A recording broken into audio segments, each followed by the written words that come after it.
tell you that at 6 o'clock tonight, you no longer have the capability of any of the modern conveniences that you have grown accustomed to using in your business. Things like cell phones, PDAs, laptop computers. What I'm about to show you is an opportunity about a replacement material for a rare material that's running out.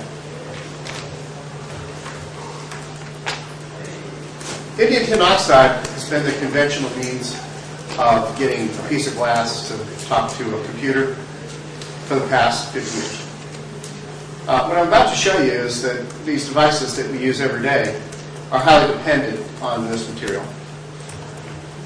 And by 2010, all of the known sources of supply will be exhausted. So there's a growing investigation around the world to find a replacement for this material.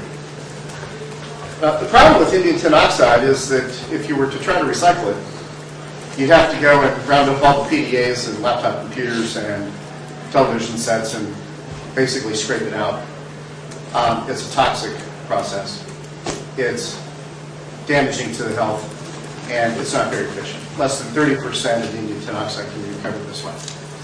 So with these converging factors, one being no more indium tin oxide, and two, not a very efficient way of recycling it, what alternatives do we have in modern electronics? What we've been working on for the past 4 years is an IT alternative that provides optical transparency, electrical conductivity, and is compatible with other materials. In the first phase, glass, and in the second phase, plastics, because all these devices are headed towards being replaced by plastics. And it would be nice if these applications would give manufacturers the opportunity to make devices that were mechanically flexible. What I'm about to show you is an alternative for this scarce material called VersaFilm. VersaFilm is as optically transparent as ITO. It's more electrically conducting than ITO. It's compatible with both glass and plastic, and it's flexible. One of the problems with ITO is that if you bent it 3 or 4 times, you would separate its electrical conductivity. So it's not possible to use it in such things as flexible displays. The long and the short of this, as you can see from this graph, is that VersaFilm covers a wide range of display capability and is better than ITO. If we were making VersaFilm specifically for laptop computers or notebook computers or PDAs, that would be one very good market opportunity. But as you can see from the following slide, the technology is ubiquitous to a lot of the new technologies that you're hearing about here at this conference. For example, indium tin oxide is a very important component in the manufacture of solar cells. So with the supply running out, one of the obvious problems is going to be how are we going to replace that key interface to make solar cells possible. Batteries and supercapacitors, we've seen a lot of presentations today about the need to use nanoscale materials, but most of them are highly dependent on using indium tin oxide as the interface. VersaFilm is a replacement for all those things, and as you can see, it has a very broad applicability from everything from Windows to electromagnetic shielding to biomedical devices. nRadiance is a collection of 3 operating companies, one called nRadiance Nanosystems, and its purpose is to create replacement films made of carbon nanotubes. Let me scale this for you.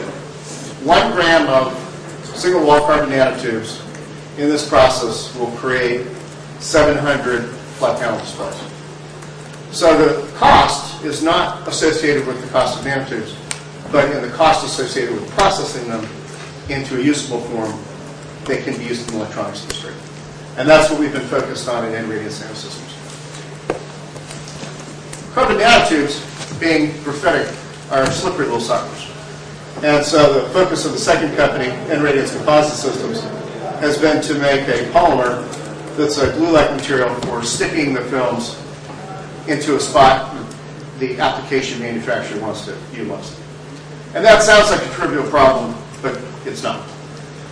And then the third company that we formed is called nRadiance Energy Systems, and it's focused on making energy storage materials out of carbon nanotubes for things such as supercapacitors. What we're seeking is an industrial partner. We will deliver an exclusive worldwide license and our know-how to the technology. We have developed replacement technology for what we think are key depleted materials in the electronics industry. And what we're looking for from our strategic partner is the financial and production resources to scale this technology. And we would like our strategic partner to work with us to execute a go-to-market strategy. I'm going to be around tonight. If anybody has any questions, please see me. Be happy to answer any questions that you might have. Thank you very much.